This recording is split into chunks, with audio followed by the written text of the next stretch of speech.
Sobat Poela, welcome to Poela.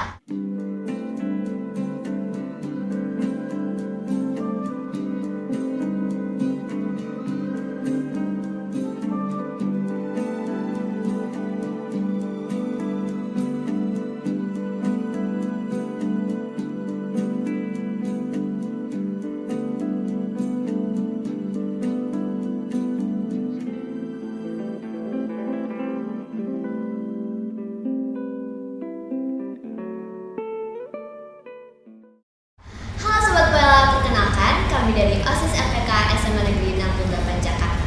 Kenalin, aku Agnes bersama rekan aku Rachel, dan kami yang akan memandu acara dari Poela Fall 14 kali ini nih. Nah, hari ini nih kita ditemani oleh narasumber yang kece banget nih dari berbagicerita.id. Boleh diperkenalkan? Halo semuanya, perkenalkan nama saya Bagas Rahmatullah atau biasa dipanggil Kak Bagas biasanya kalau di berbagicerita.id. Saya selaku founder dan juga direktur dari Berbagi Cerita Indonesia. Berarti founder dan juga direktur dari Berbagi Cerita ID ini ya Kak. Nah, mungkin boleh dijelasin sedikit gak Kak kayak motivasi atau asal usul Kakak membangun platform Berbagi Cerita ID ini apa sih Kak? Ini menarik banget sih sebenarnya teman-teman, karena membangun berbagi cerita itu ada motivasinya tersendiri karena based on apa yang Kak Bagas sendiri alamin gitu. Jadi waktu itu one of my friends dia pernah melakukan self harm, jadi dia itu kayak cutting, dan long story short dia juga ada pikiran untuk bunuh diri.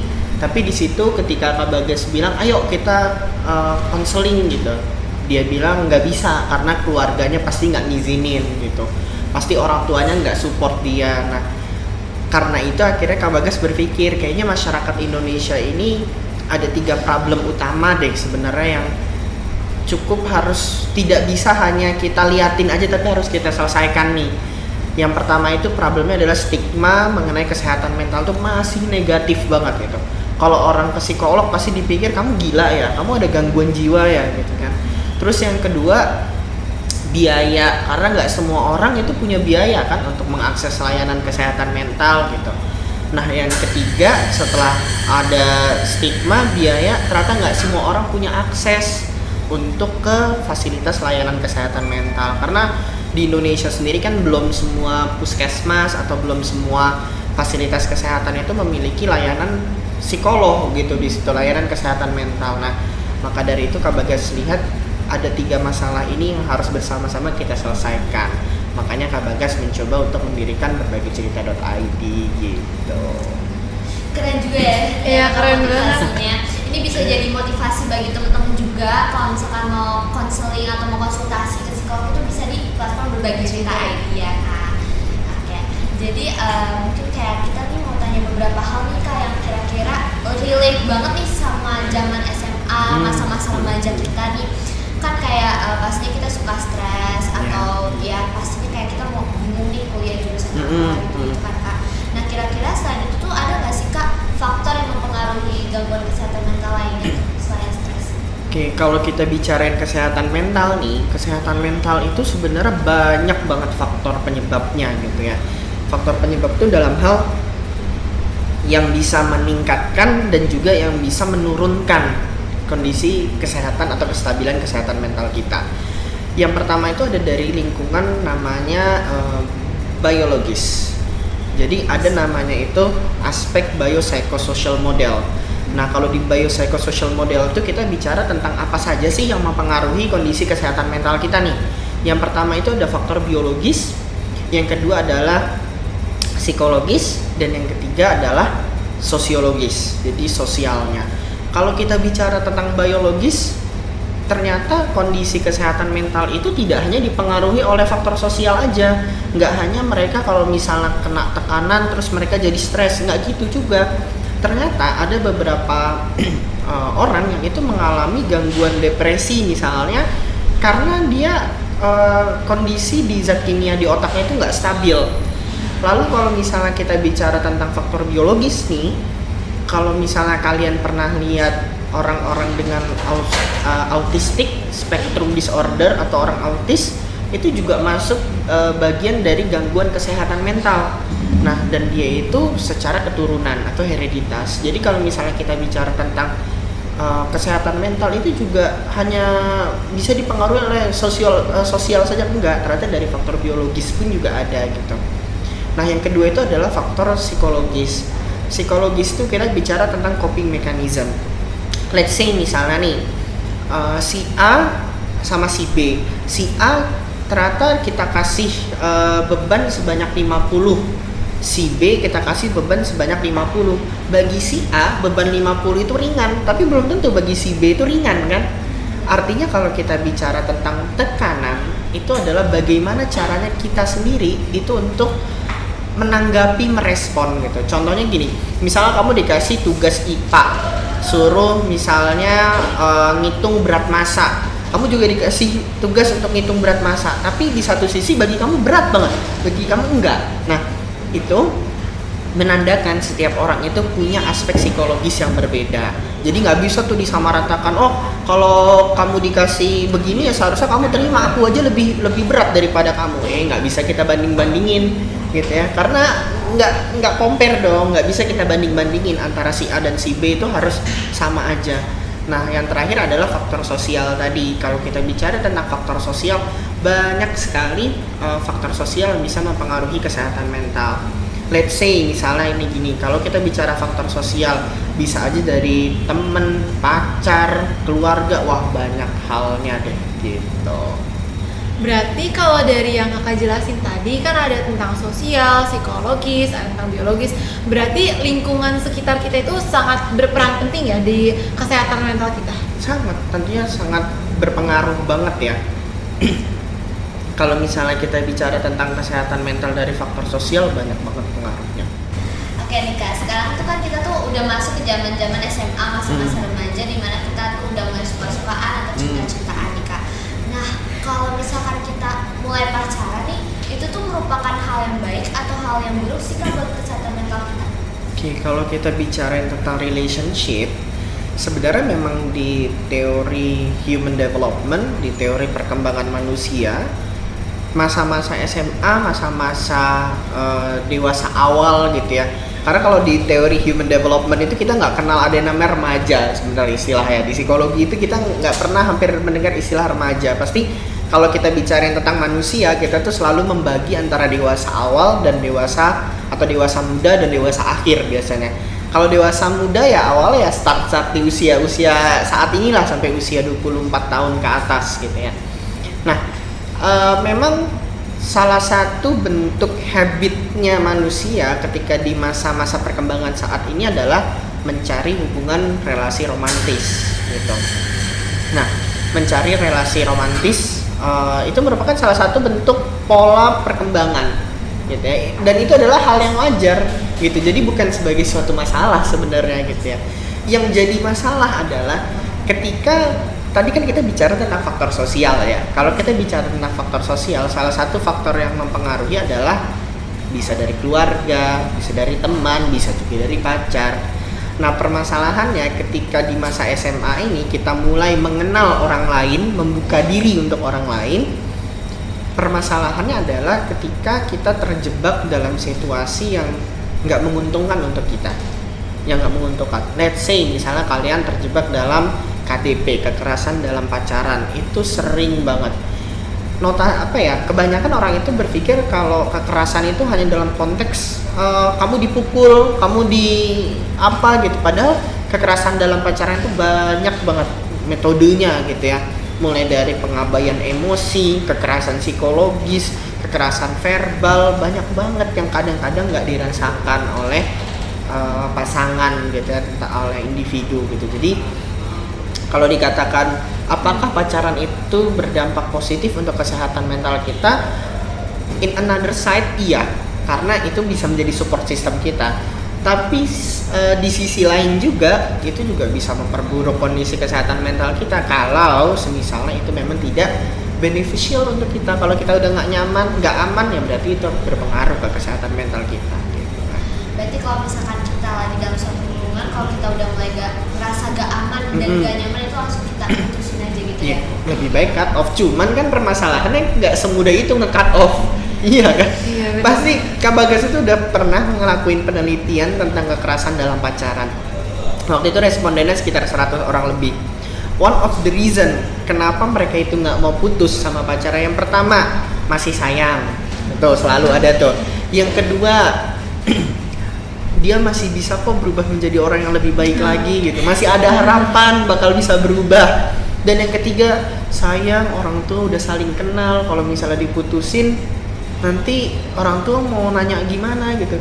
Padahal waktu di sesi konseling tuh sama Kak Bagas, dia udah ditonjok, udah sampai lebam-lebam juga, tapi kalau disuruh putus nggak mau. Ya 3 alasannya itu, kalau nggak masih sayang, masih berpikiran positif terus sama pasangan, iya nanti dia bisa berubah kok. Dan yang ketiga biasanya kalau udah bawa-bawa keluarga gitu. Kalau misalnya nih Kak, kita terjebak dalam situasi itu, kira-kira cara kita untuk mindset kita berubah, jadi kayak aku mau keluar dari situasi ini tuh gimana ya? Oke, sebenarnya ketika seseorang itu mengalami fase, biasanya sih kita sebut, kalau anak gaul sekarang nyebutnya toxic relationship gitu ya. Kalau kamu merasa emang udah di situasi yang toxic, sebenarnya orang itu nyadar kok. Cuman kan secara kognitif, secara pikirannya dia itu nggak mau putus gitu kan, selalu masih berpikiran ada hal lain gitu. Nah biasanya memang untuk memutuskan rantai toxic relationship itu nggak semudah itu gitu ya. Kadang memang perlu diajak diskusi terus, diajakin ngobrol terus gitu. Karena lihat deh, kalau kalian lihat pola-pola orang yang masuk ke dalam toxic relationship, di awal mereka itu ngerasa bahagia banget, di pertengahan hubungan mereka dapat toxic relationship, terus rasanya masih nggak mau putus, nanti baik lagi, nanti toxic lagi. Akhirnya sebenarnya bingung seseorang tuh, dia ini sayang sama gue apa dia pengen ngasarin gue terus gitu. Jadi hal pertama yang harus dilakukan ya tentunya diskusi, ajak ngobrol gitu. Dan yang kedua adalah coba ajak mereka berpikir, karena biasanya kalau udah bucin itu, kalau udah bucin udah susah, itu otaknya udah nggak jalan gitu. Kalau Bagas bisa bilang otaknya udah nggak jalan. Kenapa? Yang didahuluin perasaan daripada pikiran ini kan, pikiran secara jernih gitu. Pokoknya aku perasaanku masih suka sama dia gitu. Jadi memang harus pendekatannya agak panjang gitu. Berarti kuncinya itu ya komunikasi, sering-sering ngobrol aja. Tuh, dampingi orang itu gitu sampai dia benar-benar menyadari bahwa di sini kamu loh yang dirugikan. Kalau misalnya selain dari percintaan kan ada juga banyak faktor-faktor lain. Salah satu faktor yang mungkin terdekat sama kita itu keluarga ya. Kalau misalnya untuk keluarga sendiri, apakah itu bisa berperan baik atau berperan buruk untuk kesehatan mental kita? Kalau dikatakan keluarga itu bisa berperan positif atau negatif ya sama halnya tadi kayak kita bahas soal pacar kan. Tapi gini, yang harus kita sadari bersama adalah tidak semua anak terlahir dari keluarga yang baik-baik saja, ya kan? Tidak semua dari mereka seberuntung kita mungkin bisa terlahir dari keluarga yang oke-oke saja. Somehow ada dari beberapa teman-teman kita mungkin yang mereka nggak seberuntung kita gitu. Mulai mereka lahir dari keluarga yang let's say ada problem, atau keluarganya ada masalah sehingga dia yang terlibat, kita nggak pernah tahu kondisi seseorang. Maka dari itu kalau dikatakan apakah bisa berperan positif dan negatif, tentu bisa berperan positif atau negatif. Tapi jawaban pastinya adalah kita harus tahu dulu bagaimana latar belakang keluarga mereka. Nah terus kan kalau misalkan masalah keluarga juga nih ya Kak, kita tuh kan udah masa SMA, udah menentuin masa depan kita tuh kayak gimana. Nah terus pastinya kita tuh kayak adalah jurusan yang mau kita pilih gitu kan. Tetapi kayak orang tua kita atau keluarga kita tuh gak ngedukung kita kan di jurusan yang kita pilih. Nah itu tuh kira-kira ada gak Kak solusinya, kayak kita tuh harus ngapain gitu? Harus ngikutin mau orang tua kita atau ngikutin mau kita sendiri gitu Kak? Permasalahan ini pasti relate sama teman-teman semua ya tentunya ya. Karena kalau kita bicara tentang masa SMA, itu udah masa penentuan gitu. Karena SMA itu gerbang ketika kalian mau mencapai cita-cita kalian gitu. Kak Bagas pernah di posisi yang seperti itu, di mana waktu itu orang tua lebih memilih Kak Bagas untuk masuk di bidang ekonomi saja. Tapi Kak Bagas enggak, Kak Bagas tetap bertahan di bidang psikologi. Sampai akhirnya waktu itu Kak Bagas SNMPTN, dulu kan belum ada UTBK, dulu SNMPTN, SBMPTN, sampai ke jalur mandiri pun Kak Bagas ngumpet-ngumpet ngambil psikologi. Nggak mau ketahuan sama orang tua kalau ngambil psikologi. Sampai di hari H pengumuman, akhirnya Kak Bagas keterima di psikologi UIN Malang. Barulah ketahuan kalau si Bagas ini ngambil psikologi gitu. Tadi nggak boleh kan, ngumpet-ngumpet gitu. Barulah ketahuan, akhirnya teriak gitu kan, keterima di negeri gitu. Terus akhirnya apa jurusannya gitu kata orang tua, psikologi. Ya udah ketahuan kan, mau nggak mau ketahuan. Tapi udah at the end akhirnya nggak ngambil di UIN Malang, ngambilnya di Pancasila, ngambil psikologi. Nah, tapi jangan diikutin juga jejaknya Kak Bagas ngumpet-ngumpet gitu daftar, enggak. Tapi cara Kak Bagas yang paling pertama adalah coba jelaskan dulu ke orang tua pada saat itu. Komunikatif. Kami waktu itu memang agak sedikit bergesekan gitu ya, karena si Bagas maunya psikologi, Mama waktu itu maunya ekonomi, jadi agak bergesekan. Tapi selalu diajakin diskusi. Kenapa dari orang tua itu pasti ada alasan tersendiri kenapa dia ragu untuk melepas kita kan di jurusan itu. Terus setelah itu coba ditanya lagi, emang kenapa kalau misalnya di ekonomi itu apa kelebihannya, di psikologi apa. Jadi kunci utamanya adalah coba diskusi, coba diobrolin, dan coba sama-sama saling terbuka supaya tahu gimana mau ke depannya. Berarti kunci utamanya pokoknya tuh sama kayak sebelumnya, komunikasi itu ya. Oh betul. Speaking of komunikasi nih, kan pastinya kalau misalnya kita udah mulai kayak kita stres atau itu kan kita pastinya mau cerita ke orang nih, tapi mungkin kita nggak punya orang yang benar-benar kita percaya gitu. Nah kan ada disediakan psikologi kan, kayak misalnya kita mau ke psikiater atau mungkin ke psikologis untuk ceritain tentang masalah-masalah kita. Tapi di zaman sekarang yang aku lihat itu banyak banget stigma di sekitar ranah itu. Kayak misalnya kalau misalnya kayak yang tadi Kak Bagas juga bilang, kalau misalnya kita mau ke psikiater nih, kita mau konseling, kan biasanya banyak yang kayak apalagi kalau misalnya mereka kurang kayak skeptis gitu, kayak di iya, stigmanya betul. banyak. Iya, Nah itu kira-kira kalau misalnya dari Kak Bagas sendiri, kalau misalnya kita mau konseling ke profesional, misalnya kita mau ke psikiater, itu apakah itu perlu banget kayak untuk orang, atau itu masih bisa ditahan dan kita mengikuti, misalnya kalau orang tua tidak merestui kita tetap mengikuti orang tua gitu. Oke. Yang sering jadi pertanyaan itu nanti ujungnya adalah, Kak, kalau aku merasa sedang nggak baik-baik aja, apakah aku harus ke psikiater atau psikolog? Itu kan kadang-kadang yang jadi pertanyaan. Terus pertanyaan lainnya nanti muncul, Kak, cara aksesnya gimana? Aku nggak tahu harus kemana gitu ya. Jadi kalau tadi menyambung pertanyaan sebelumnya, kalau dikatakan bahwa keluarga itu menjadi peranan positif untuk kesehatan mental kita, iya kalau suportif. Kalau case-nya kayak temen Kak Bagas, dia udah jumpa litan dengan permasalahannya tapi nggak dibolehin juga konseling ke psikolog, nggak boleh juga ke psikiater, ya mau gimana gitu kan, malah memperburuk keadaan dia kan gitu. Nah kalau kita bicara tentang hal itu, tentunya di zaman saat ini memang skeptis itu banyak banget, stigma kesehatan mental itu bertebaran. Makanya awalnya mungkin kalau teman-teman memang masih ada rasa keraguan, rasa takut, rasa khawatir ketahuan orang tua, coba deh layanan yang sifatnya online dulu, supaya kalian bisa bener ngerasain ada nggak sih manfaatnya gitu, enak nggak sih cerita gitu ya. Karena coba yang misalnya yang lewat video call atau voice call gitu, jadi bener-bener kalian ngerasa kayak konsultasi biasa gitu loh. Kalau emang bener-bener kalian belum ada kesempatan, belum ada waktu dan sebagainya untuk datang ke rumah sakit atau ke biro psikologi tertentu gitu. Jadi kalau misalnya memang ngerasa butuh bantuan, ngerasa memang lagi nggak baik-baik saja, coba reach for help, coba minta bantuan. Orang yang minta bantuan itu bukan berarti dia orang yang lemah, enggak kok. Somehow kita pun juga kalau lagi nge-stuck sama kerjaan, nge-stuck sama tugas, pasti minta bantuan orang lain. Sepinter-pinternya orang pasti minta bantuan gurunya untuk nge-fix soalnya gitu kan. Jadi orang yang meminta bantuan itu bukan berarti dia orang yang lemah gitu.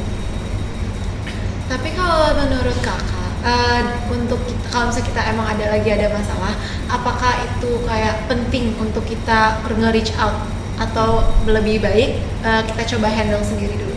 Oke. Kalau kita handle sendiri, pada prinsipnya manusia itu zone politikon. Kita itu butuh orang lain, gitu kan. Makanya Kak Bagas selalu bilang kalau setiap ngisi acara jadi narasumber, selalu Kak Bagas sisipkan gini. Ceritalah dengan orang yang tepat, bukan yang dekat.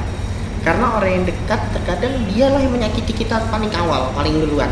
Tapi kalau kamu reach for help dengan orang yang tepat, rasain deh, kamu tuh bisa cerita seplong itu. Even itu apa ya? Kita belum pernah deket sebelumnya gitu ya. Kita belum pernah kenal atau misal teman jauh kita, tapi kita ngerasa dia adalah orang yang tepat untuk kita cerita. Ya why not? Gitu. Jadi jangan juga kita dalam tanda kutip egois pengen semuanya harus fix by myself gitu ya, enggak juga gitu. Jadi kalau emang somehow kalian ngerasa aku kayaknya butuh orang lain untuk cerita gitu, ya ceritalah dengan orang yang tepat, bukan yang dekat gitu. Ya beruntung kalau kalian udah dekat tapi tepat. Tapi biasanya sih orang yang dekat itu enaknya cuma diajak hangout. Tapi kalau orang yang tepat dia nggak enak diajak hangout, tapi enak diajak cerita, biasanya begitu. Jadi kalau misalkan teman-teman lagi butuh tempat untuk cerita, itu carinya orang yang tepat ya, bukan orang yang dekat. Oke, jadi selanjutnya nih Kak, aku mau nanya, kan kita tuh kalau di sekolah itu banyak banget tugas, banyak banget PR, udah gitu. Apalagi kalau misalkan kita ikut kegiatan-kegiatan yang di luar sekolah, kayak les, belajar, atau kita misalkan ikut organisasi-organisasi Kak. Nah itu kan pastinya dapat memicu juga gangguan kesehatan mental yang ada dalam diri kita Kak. Nah itu tuh kira-kira ada gak sih Kak cara untuk kontrol semua itu kayak gimana? Cara untuk manage semuanya? Oke.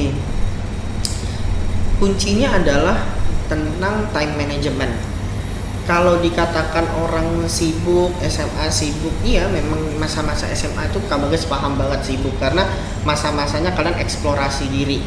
Masa SMA itu memang masa-masa yang indah untuk dikenang tapi tidak untuk diulang. Karena kenapa? Di masa SMA kalian itu udah mulai discover diri kalian sendiri, ya kan? Terus yang kedua di masa SMA itu kalian mulai nge-explore minat, bakat. Kalian mulai ikut OSIS, kalian mulai ikut organisasi. Dari segi sosial, kalian mulai dapetin temen deket. Kalau temen SMP, temen SD pasti udah cepat lupa. Tapi kalau udah teman-teman SMA itu udah deket, udah enak gitu, udah mulai bentuk circle gitu. Di satu sisi juga kalian udah mulai menjalin relasi sosial, relasi pertemanan yang meningkat, relasi relationship-nya kalian juga udah mulai terjalin dengan baik gitu. Jadi masa-masanya eksplorasi. Tapi kalau disuruh ngulang lagi kan nggak mau kan kalian, disuruh ngerjain tugas sebanyak itu gitu. Nah kuncinya adalah bagaimana caranya kalian mengatur itu. Nah time management itu penting. Kenapa penting? Selain time management itu dibutuhkan untuk kalian di masa-masa SMA, time management itu penting karena itu bisa mengatur stabilitas kesehatan mental kita. Kita harus tahu kapan waktunya kita mulai bertugas kembali, kapan kita mulai istirahat, kapan kita mulai kembali, dan kapan kita harus berhenti. Itu harus ada gitu. Kalau emang dirasa capek ya istirahat, bukan mundur ke belakang terus berhenti gitu. Kak Bagas paham, pasti ada kalanya kita ngerasa sedih, ada kalanya kalian nangis malam-malam tanpa sebab. Pokoknya bawaannya sedih aja, pengen nangis gitu kalau udah malam-malam gitu kan. Entah ada masalah apa, tapi itu tanda dalam diri bahwa terkadang kita harus berhenti sejenak loh dan nanti memulai kembali gitu. Jadi atur waktunya dan ketahui alarm dalam diri. Jadi kuncinya pokoknya kita harus tahu kapan harus stop dan kapan harus go again. Betul. Masih di ranah SMA nih, kan banyak sekarang yang kita menggunakan social media. Nah, social media itu kan biasanya open for public ya. Dan betul. banyak, apalagi sekarang kayak misalnya orang-orang yang bebas aja gitu, misalnya nge-komen di post kita yang misalnya negatif-negatif. Nah, kalau misalnya itu gimana caranya kita menghadapi situasi bullying itu atau misalnya situasi cyberbullying itu dengan supaya kita bisa get up dan bisa move on lagi. Cyberbullying itu memang jadi topik permasalahan dalam bidang kajian psikologi yang sampai saat ini pun juga masih dibahas sebenarnya. Karena kenapa? Bullying cyber itu tidak semudah itu untuk diselesaikan. Karena gini, kita pertama kadang nggak tahu orangnya itu siapa, tapi dia ngenebar hate comment ke kita. Dan yang kedua, kita nggak pernah tahu ini akunnya atas nama siapa, dibuatnya kapan, kita nggak pernah tahu. Kalau misalnya nih yang ngehina kita temen kelas kita, ya kita bisa aja tahu, bisa samperin kan, kenapa kamu begini. Tapi kalau di cyberbullying, akun itu bisa dibuat atas nama si A tapi yang ngegunain si X, kan sering begitu. Atau kadang-kadang di cyberbullying itu dia nebar head comment, abis itu nanti dia sebarin apa lagi informasi tentang diri kita yang buruk-buruk. Nah itu sering banget terjadi. Kak Bagas waktu itu pernah juga ngehandle salah satu kasus di SMP kalau nggak salah. Anaknya itu dapat hate comment dan at the end dia itu ngerasa udah kok aku begini ya, aku nggak worth it ya untuk hidup gitu. Nah, how to overcome-nya, how to cope with that, ya kalau misalnya kamu merasa tidak baik-baik saja, kalau kamu merasa memang butuh bantuan ya reach for help. Kenapa nggak counseling? Ayo coba untuk konseling. Tapi mungkin sebagai teman, ketika kita nggak bisa bilang udah kalau ada masalah nggak usah dipikirin, ya kan orang punya otak, nggak mungkin nggak dipikirin. Minimal malam-malam sebelum tidur dijadiin bahan overthinking gitu kan. Waduh, gue di hot comment nih sama orang lain gimana ya gitu, pasti minimal jadi overthinking tuh malam-malam kan. Nah kalau seperti itu kan berarti udah mengganggu kondisi kita kan. Kadang-kadang coba deh tanyain teman-teman kalian yang overthinking, pasti tidurnya di atas jam 12. Kenapa? Overthinkingnya nggak habis-habis. Kadang bukan tidur tapi ketiduran karena udah mikirin apa, tiba-tiba malam-malam itu udah apa yang nggak dipikirin tiba-tiba kepikirin gitu kan ya. Jadi sering terjadi kan. Nah cara cope with that-nya ya ayo coba sama-sama ajak, temenin dia, bantu dia, minimal jadi tempat dia untuk cerita aja dulu tuh udah impactful banget untuk dia. Berarti kalau misalkan overthinking itu tuh sebenarnya itu kayak merupakan hal yang baik atau buruk bagi kita sendiri? Kalau dibilang buruk ya buruk juga ya. Kenapa buruknya? Karena overthinking itu kan kadang-kadang hal yang nggak seharusnya kita pikirin jadi kita pikirin. Let's say gini, misalnya ada teman kamu nih baru nyampe sekolah, kamu juga baru nyampe sekolah gitu, tiba-tiba dia langsung masuk ke kelas nggak ditegur sapa gitu, pasti kepikiran kan, kok dia kan kita datang bareng-bareng, kenapa kok dia nggak tegur sapa aku gitu. Terus sampai duduk udah di kelas langsung tidur gitu, kenapa ya kok dia nggak ajak ngomong aku gitu. Padahal dia nggak ngelihat kamu tadi pas bareng-bareng nyampe gitu. Bisa aja kan banyak hal gitu. Nah kadang-kadang overthinking itulah yang ngeganggu banget gitu. Kadang karena udah terlalu menguasai di pikiran kita, tidur kita jadi keganggu. Kita tidur bukannya melepaskan rasa penat, malah bangunnya rasanya capek lagi gitu. Orang tidur buat rilis stres, buat rilis rasa capek, malah capek lagi bangun tidur. Ya karena ya tadi itu overthinking itu juga jangan terlalu diikutin lah, harus bisa di counter. Terus kalau misalkan kita nih jujur, termasuk diri aku sendiri ya kan, kalau misalkan kita mau ngobrol ke orang lain tuh pastinya tuh kayak ada beberapa orang yang merasa segan atau kayak aduh malu banget kalau misalkan ceritain masalah ini ke orang lain, takut dikira lemah lah gini gitu kan. Terus kayak kira-kira tuh kuncinya kita harus ngapain ya? Oke. Kunci utama dari kita cerita ke orang lain adalah buat diri kamu nyaman dulu. Iya kan? Kalau kita nggak nyaman sama diri kita sendiri, nggak akan bisa cerita. Even udah ada orang yang tepat nih untuk kita cerita, tapi kalau kita belum confident dengan diri kita sendiri, nggak bisa. Jadi key point yang pertama adalah ketika kita mau cerita sama orang, yakin dulu diri sendiri. Bener nih mau aku ceritain, aku udah nyaman belum untuk cerita tentang hal ini gitu. Kita sebagai yang mendengarkan juga jangan maksa juga, ayo dong kamu mau cerita apa nih, aku udah tungguin ya, jangan juga gitu. Tapi kita selalu bilang, biasanya kalau ada teman Kak Bagas pengen cerita, Kak Bagas selalu bilang gini, ya udah kalau memang kamu belum nyaman, kalau kamu memang merasa masih butuh waktu, take your time. Tapi kamu perlu tahu I'm here for you. Aku di sini untuk kamu. Aku selalu ada untuk kamu. Kalau kamu butuh bantuan, telepon aja atau ngobrol aja. Pasti kalau aku ada waktu aku akan balas secepat mungkin. Itu udah bikin nyaman bagi orang lain. Oh, artinya dia itu menerima kita ya gitu. Jadi yang pertama tadi bikin self confidence dulu. Yang kedua, kamu bisa tulis dulu di kertas kira-kira poin yang mau diceritain itu apa. Karena kadang nih ya, coba deh kalian jujur sama diri kalian sendiri. Kalau lagi ada masalah mau cerita sama orang lain, bingung apa yang mau diceritain duluan. Pasti sering kejadian gitu. Bener-bener. Gitu kan, bingung apa sih yang harus diceritain duluan tuh apa gitu. Gue ini ada masalah tapi nggak tahu apa yang mau diceritain gitu. Permasalahannya bukan itu, permasalahan adalah karena kita terlalu terbiasa menumpuk permasalahan. Jadi kita nggak tahu masalah mana yang mau diceritain duluan. Jadi sebelum cerita ke orang lain, coba tulis dulu di kertas. Kira-kira aku itu hari ini ngerasa moodnya turun, bad mood gara-gara gara-gara ini. Jadi enak nanti begitu diceritain udah tertata gitu.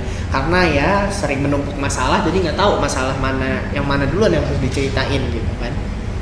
Jadi buat teman-teman semuanya, kalau misalkan ada rasa segan gitu untuk cerita ke orang lain, intinya kayak kalian harus tahu ya kalau misalkan tuh banyak yang sayang sama diri kalian sendiri. Jadi buatlah diri kalian nyaman dan juga buat poin-poin yang mau diceritain ke orang itu tuh apa.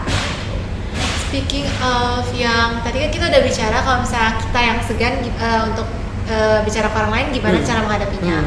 Kalau misalnya kita yang di receiving end, kita yang dapat curhatan, itu kan kadang-kadang kalau misalnya aku sendiri juga ada yang curhat ke aku tuh mau nanggepin tapi aku kadang bingung tanggepinnya gimana caranya biar mereka bukannya malah tambah sedih tapi biar mereka bisa tambah senang gitu. Itu kira-kira cara kita bisa tahu apa yang harus dikatakan di situasi itu gimana ya Kak? Biar nggak salah ngomong ke orangnya.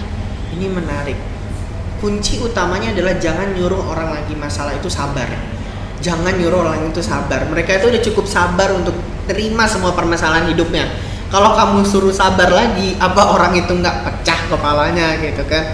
Jadi kalau ada teman yang cerita, cobalah untuk dengerin dulu. Jangan udah kamu sabar aja, ayo kamu perbanyak sholat. Iya, somehow ibadah memang berpengaruh positif untuk kesehatan mental kita. Tapi ketika orang lagi penuh dengan stres dan tekanan, mereka itu cuma satu, butuh didengar. Kadang-kadang itu kita nggak butuh solusi dari orang lain loh, ya kan? Kadang-kadang kita itu butuhnya adalah afirmasi positif dari orang lain. Kadang-kadang kita itu cuma butuh didengar, oke, kamu lagi ada masalah ya gitu. Makanya kadang-kadang nggak bagus kalau ada yang cerita, tanya dulu, oke, kira-kira kamu mau solusi nggak dari aku? Kira-kira mau nerima saran nggak? Kalau kata dia enggak, ya udah jangan dikasih saran. Karena kadang-kadang mereka tuh cuma butuh, istilah bahasa kasarnya itu tempat sampah untuk mereka meluapkan semua emosi negatifnya. Tapi gini, pada dasarnya ada prinsip namanya 3L. 3L. Yang pertama itu adalah look, yang kedua listen, dan yang ketiga adalah link. Look yang pertama adalah kamu harus lihat dulu kondisi orang itu seperti apa. Apakah ketika seseorang itu cerita ke kita in danger atau enggak? Karena kadang-kadang nih masa-masa SMA ini sering banget terjadi. Dia cerita, dia bilang aku pengen bunuh diri. Dia beneran udah megang cutter di tangannya gitu. Sama gitu kan? Atau misalnya aku itu udah depresi banget, gue pengen kabur dari rumah. Dia udah nyiapin barang sebenarnya gitu. Jadi look, kita harus lihat dulu apakah dia in danger atau enggak. Nah kalau sekarang kita ngelihatnya kalau by online kita tanya, kamu lagi di mana posisinya, kamu lagi sama siapa, lagi di kamar misalnya, di kamar siapa, di kamar sendiri, di sekitar kamu ada benda tajam nggak, itu harus ditanyain gitu. Kamu lagi mikirnya apa, misalnya berpikir bahwa aku pengen bunuh diri aja, aku pengen nggak tahu deh, aku terlintas pikiran untuk bunuh diri terus, pokoknya ditanya, itu harus ditanya. Yang kedua adalah setelah kamu ketahui dia itu in danger atau enggak, listen. Prinsipnya adalah kita nggak pernah memberikan solusi, tapi listen. Biarkan kuping ini untuk mendengar. Biarkan dia itu cerita apa yang dia rasakan, listen aja dulu. Kalau dia udah selesai ceritanya, tanyain, oke, sekarang gimana perasaan kamu? Tanyain dulu supaya kamu tahu gitu kan bagaimana perkembangan dia. Dan yang ketiga adalah yang terakhir tadi adalah link. Link itu apa? Kalau misalnya menurut kalian dia ini kondisinya memang sudah parah banget nih, sudah nggak stabil banget, gitu ya. Misalnya dia udah melakukan percobaan bunuh diri, kaliannya pun yang nerima cerita udah gemeter, udah takut, link, sarankan dia ke profesional. Sekarang udah banyak ya platform-platform layanan konseling yang bisa diakses, coba kalian link atau kalian hubungkan ke platform-platform itu gitu. Jadi intinya kalau misalnya kita yang menerima curhatan tersebut, pokoknya yang harus kita kasih tahu ke mereka tuh kayak aku di sini, kamu bisa cerita ke aku bakal dengerin kamu sampai di akhir. Betul.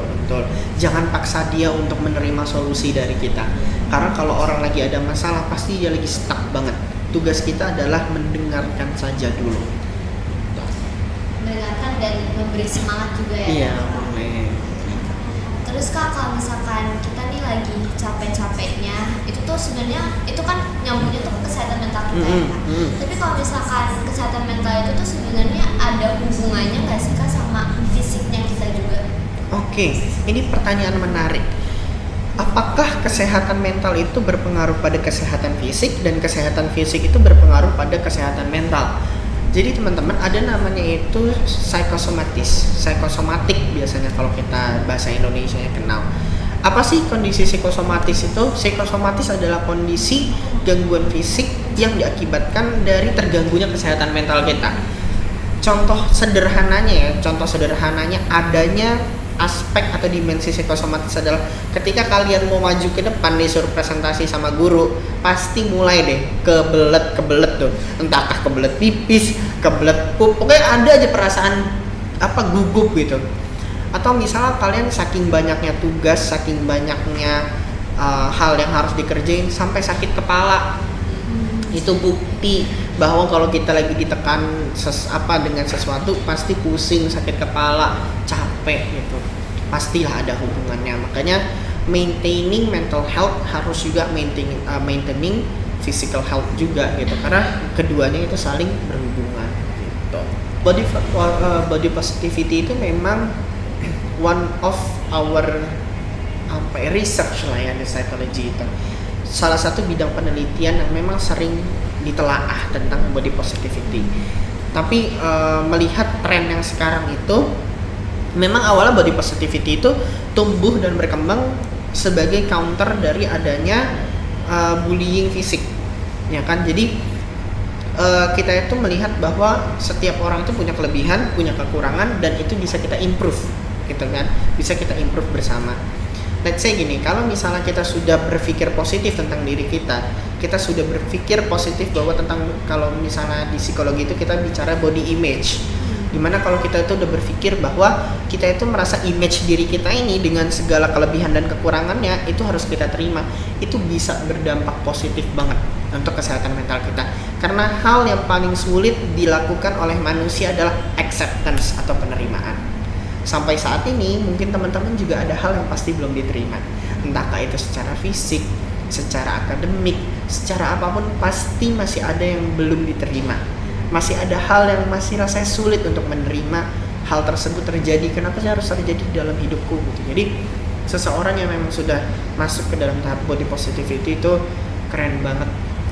Dia berarti sudah bisa melihat aspek positif dalam diri dia bisa maintaining diri dia dan bisa berdampak positif gitu ya untuk kesehatan mental. Jadi belajar untuk menerima diri kita apa adanya ya guys. Nah, sebagai penutup nih Kak di Poel Level 14 ini, kira-kira ada pesan penutup gak Kak buat teman-teman semuanya yang lagi nonton? Oke, pesan dari Kak Bagas gini. Kesehatan mental itu adalah hal yang paling penting dalam hidup kita. Kenapa paling penting? Tanpa teman-teman sadari, kesehatan mental itu sudah berdampak sekali untuk kehidupan kita. Kalau kalian lagi stres, kalian lagi banyak masalah, pasti semuanya tertunda. Mulai dari kerjaan tertunda, tugas tertunda, semua tertunda. Jadi, sampai kapan kita mau mengabaikan kesehatan mental kita? Apakah kita mau terus-terusan menganggap kesehatan mental kita itu nggak penting? Atau start from today, kalian yang ngedengerin podcast Poela ini mulai berpikir bahwa aku juga harus melihat kesehatan mental. Itu semua choice di kalian. Jadi kesehatan mental itu sangat penting ya, harus kita nggak boleh diabaikan lagi dan harus emang kita face head on, mau apapun itu caranya, mau cerita ataupun mau tulis di jurnal dan masih banyak lagi. Oke, kayak dari kita itu aja. Terima kasih banyak ya kepada Kang Bagas. Ya. Oke teman-teman semuanya, sampai jumpa di Wala selanjutnya. Dadah. Dadah.